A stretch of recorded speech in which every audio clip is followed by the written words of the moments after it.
to make a podcast because I forgot something while I was going to the gym.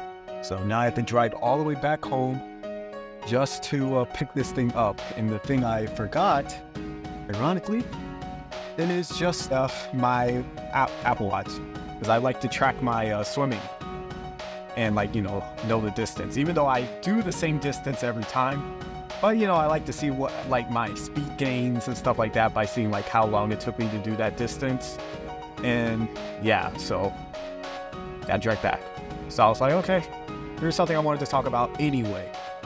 So the thing I wanted to talk about was the news and freaking politicians. So news-wise, the thing that made me initially even start thinking of this was that I just happened to be watching CNN because I'm a gym bro now, and so my dad has a whole gym set thing in his man cave. So I literally every morning, since I'm freaking unemployed right now, literally every morning I just work out for, I guess evening sometimes too, but basically for 2 to 3 hours I'll work out. And sometimes the news is on, or most of the time the news is on, rather that be, MSNBC or CNN or CNBC or whatever. So CNN was on. They're talking about the typical stuff, and blah, blah, blah, Trump, blah, blah, blah, blah, policies, blah, blah, blah, whoever he's electing or putting into his administration or whatever. And one thing I saw, I was they were talking about Columbus, Ohio. They're they're talking, I think some person was reelected, I guess in Ohio, some senator or something. They're how can you believe, there's this neo-Nazi movement happening, and, they had this whole walk or whatever, in the streets, neo-Nazis in the street. So while they're talking about it, I'm like, dang, what? Neo-Nazis, white supremacists in the street. And I'm thinking oh, there must be at least 100 people or something, a whole parade of neo-Nazis or whatever. And then they show the freaking footage, and it was literally, I'm not even exaggerating, literally it might have been 12 people. 12 people, just walking on the sidewalk. And I'm looking at this just in shock of how overblown this thing is. And I'm looking at this, it's 8 people, in black clothing and, this cringe ski mask or whatever with a skull or whatever. And then there's 2 people, carrying a big flag of freaking whatever, the swastika or whatever. And then there's one guy with a megaphone.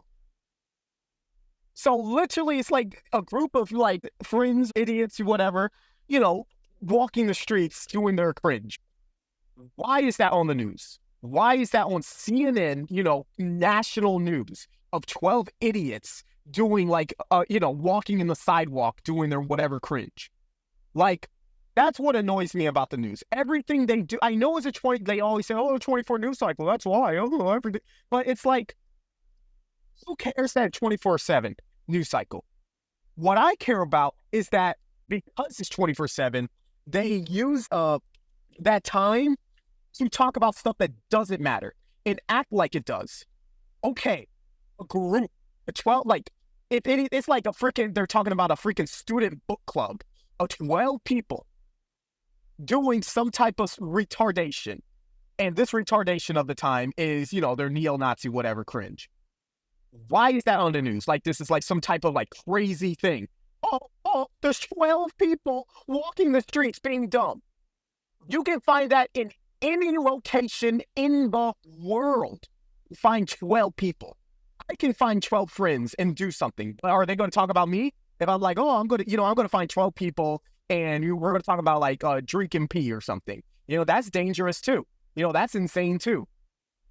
I can easily find 12 people and just to have people looking at me, walking the streets of, Virginia or something. But are they going to have some big CNN article about it? No. So why are they acting like this neo-Nazi movement? This is something huge. And I see this all the time on the news, where they exaggerate stuff that does not need any exaggeration, where it's just, okay, there's a group of idiots. Who cares? Why is this on my news feed? Why is this a notification? Why are you talking about it? The thing that even annoys me further is that they almost acknowledge them. Because, like, if no news was talking about it, no one would care. You know, you would be walking the streets of Columbus, Ohio, and see some idiots and be like, oh, man, look at those idiots, and keep walking. But now, me, all the way in Virginia, knows about this. These 12 idiots. And not only does it spread their message, makes their, like, it glorifies and, like, acknowledges their retardation. Like, who cares? Why are they doing this every time with anything that ever happened except the stuff that matter? Like, they could be talking about, oh, how there's dozens and dozens and dozens and dozens of students in every freaking job fair desperately looking for jobs, and they can't. Because, you know, there's a whole job market that's being moved to overseas. So now entry-level jobs are being taken away. You know, they could talk about how inflation is going insane to the point where people can't afford, are slowly not able to afford anything. And there's nothing that can be stopped because there's no talking about it. Or the talking that's about it is not, like, actually creating solution. They could talk about, like, oh, why is the housing average all the way, like, people buying houses, it's all the way at 50 years old. So, like, when you see someone buy a new house, it's a 50-year-old on average, not anyone who's, like, you know, like, 50-year-olds are not starting families. They already established their family. Their family's already established. So people starting families are not buying houses. So we're never talking about that stuff, but we're talking about everything else. We're talking about 12 people who are in a sidewalk in Columbus, Ohio with Nazi flags. And then that moves me on to even the politician. This happened recently. Topical news. I mean, it won't be topical when this comes out because it will come out like 4 weeks later after I say this. But another topical news, I'm looking online and I see my own senator, Mark Warner. He's like, oh, you know, there's this steam is spreading hate speech everywhere. You know, there's a neo-Nazi white supremacy movement happening on Steam, and Steam's not doing anything to stop it. You know, if Steam doesn't follow the rules, we're gonna shut them down. You know, there's gonna be an issue now. Yeah, I'm explaining this shit because, you know, this is going too far. So I'm like, oh, dang, I can't believe Steam. You know, Steam's like, you know, a homegrown American company. You know, they really, you know, their fans like them, their customers like them. You know, no one really hates Steam. You know, Steam's a good company.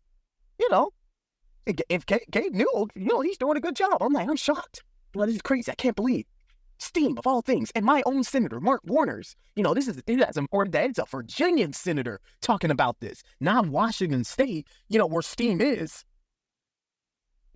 This is Virginia. Whoa, this must be crazy. So then I see, oh, it's based on this article, and they did all their data mining, their data science to figure out who is writing all this stuff, where they're writing it, what they're writing about, what these groups and clubs and stuff. I'm like, oh, dang, this must be big. This must be big. So I open up the freaking, the article or whatever, this freaking survey of Steam hate groups.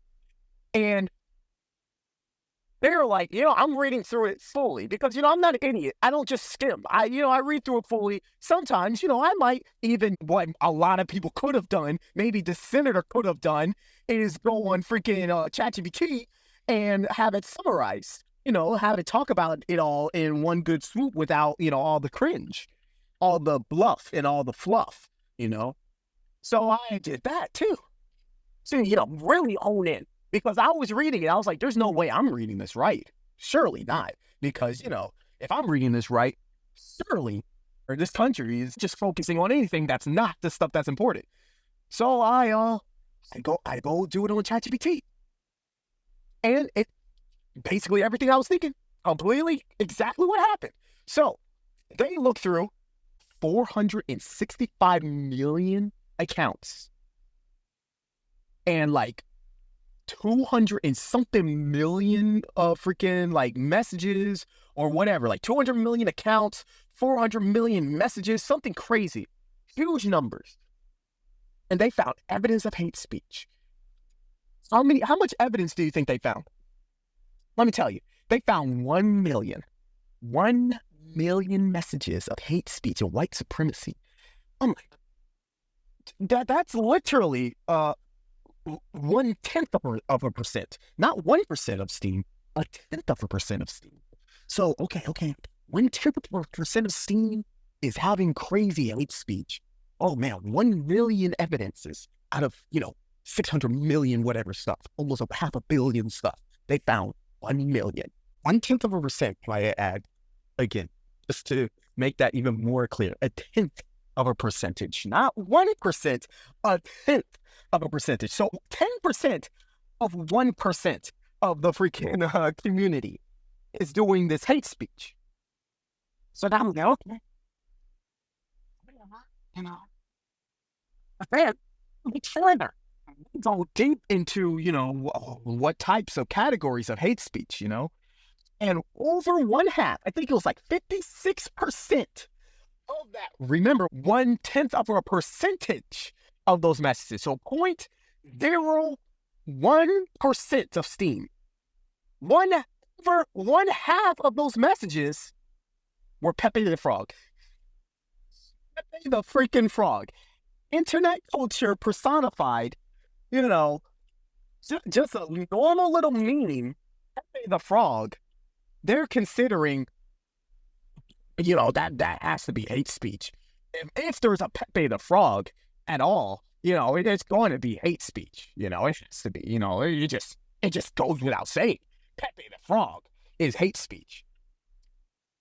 Anyone who's been on the internet for longer than maybe 2, maybe 3, potentially 4 weeks, and I guess ignoring Facebook, but if you're on the internet for longer than, I don't know, any amount of time, you might see a Pepe the Frog that has to do with anything.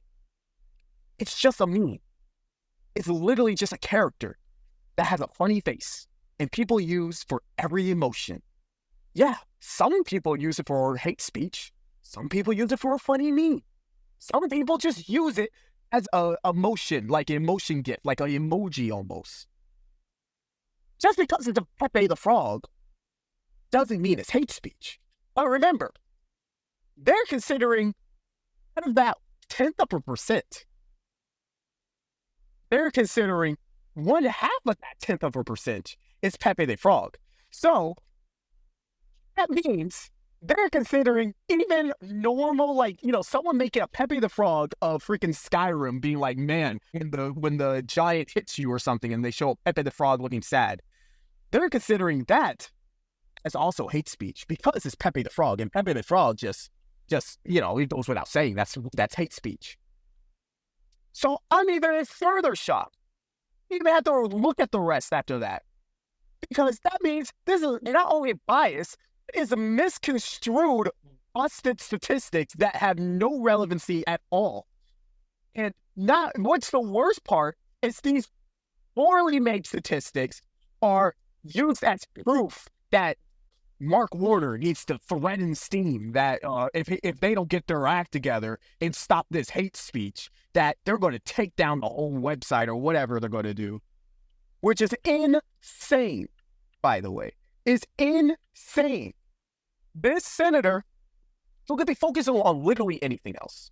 They could be focusing on, the illegal immigrants, to the point where apparently there's so many illegal immigrants that we're afraid to even deport them because it might affect our economy in a drastic way, which is, again, insane that that's even a thing.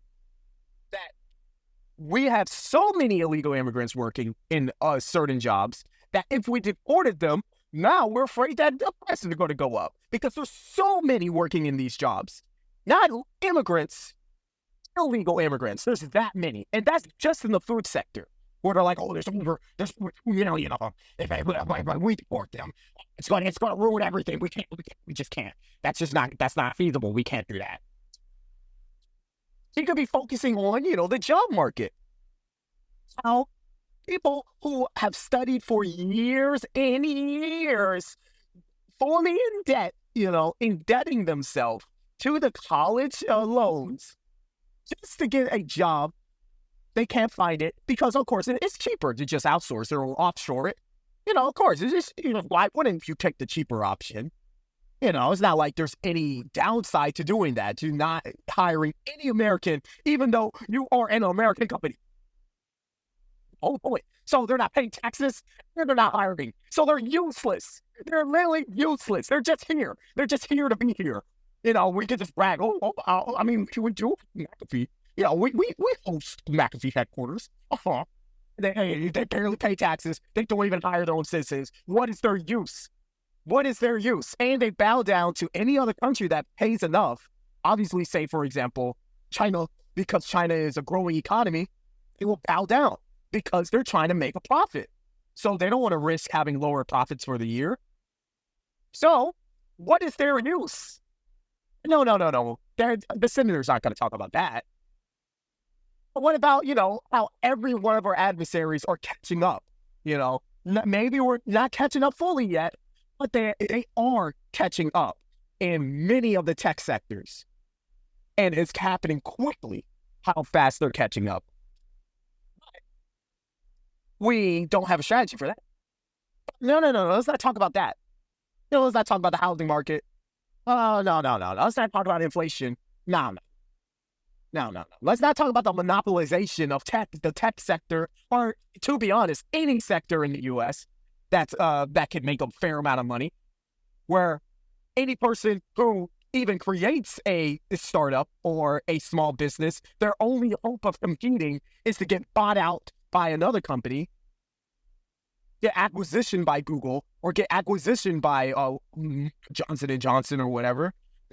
Let's not talk about that. Let's instead talk about 0.1% of Steam users posting Pepe memes.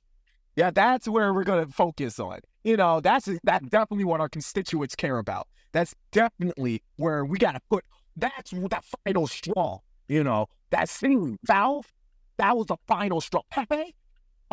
Not in my country. That's the final straw. This is a clown world. It's an actual clown world, and I don't know how it can be improved at all. Dr. Oz is our freaking, what's it called, medical advisor or whatever. Whatever he calls it. In a freaking clown country. The Democrats aren't going to learn. They're not going to learn their lesson from this. Nope. It was because of freaking Russia. That's why Trump won. Definitely. It was because of Russia. There's no reason why anyone would vote Trump. Kamala was perfect. So they're going to pick another Kamala. The next Kamala, we'll see probably. That has to be. There's no other way. And then Republicans, they don't give a crap. They do not give a crap. They do not care at all. They're just existing. They're just taking advantage of the Democrats being brain dead and try to just win every single election, unless they go even more brain dead. But even, I don't know. But who knows? Maybe they could be even just as dumb. I mean, they are most of the time. But I don't know. But I guess it doesn't matter. There's nothing we can do because everything has become so freaking compartmentalized, this freaking politics, that there's nothing you can do. Like, you know how many times I've emailed or freaking my senator, my representative, my two senators, and they did not care. You know why? Which I will probably make a podcast about. It's because we're not a swing state. We're all blue state, so it doesn't matter. They know they're going to win. So it doesn't matter if one person is complaining because, they know they're going to win. It would be a shock if Virginia flips sides. Or say with other states. Let's say freaking, I don't know, Idaho or something, or Alabama. It doesn't matter what Alabama cares about because they're always red. It doesn't matter. They could be complaining about something constantly, something that's like big. And it doesn't matter because Republicans know they're going to win it. So who cares? They know they're going to win Senate. They know they're going to win, they're going to get the presidency vote. So who cares? Why does it matter that people are complaining? The only ones who care, or it should matter, I guess they're the swing states. Philadelphia, freaking Georgia, and freaking Michigan or whatever. I guess those are the only states that matter. So I guess you got to be from one of those states if you want to make some change. But in the end, I guess we'll just have to wait. We just have to hope that at some point people grow a brain, or maybe desperation hits when, I don't know, something like not only does TikTok take over, But maybe Huawei or something starts making phones that are better than the iPhone or something. Then there's going to be a slight freak out. But right now, we're feeling ourselves because, we have Google, we have Apple, even though they don't, Apple is pretty American, but say Google, it doesn't matter. Google already has the monopoly, they run the internet kind of thing. So it doesn't matter that they're not hiring Americans or whatever. They're slowly switching their strategy to India, like other companies like NVIDIA or whatever, where they're creating an AI sector just in that freaking Bangalore or whatever. Oh, it doesn't matter. It doesn't matter that these companies aren't paying taxes or anything, so they're literally useless. The only purpose, I guess, is for maybe surveillance kind of stuff. So, it doesn't matter for now. But then by the time it does matter, it'll be too late. It will be too late. And you'll look back at this, potentially. Hopefully not. But if it does, you'll be looking back at this and be like, dang, we messed up. You should listen to Jabari. Only hope is 2032. I guess true. You gotta wait a couple years. Wait 8 years or whatever. I guess 7 years now. 2032. But that's really all I wanted to talk about. I rambled, but I think you get the point. I'm probably going to have to edit this down like crazy because I'm not even sure if I made sense because I'm just so flustered that I'm just ranting and rambling. But that's about it. End of the podcast.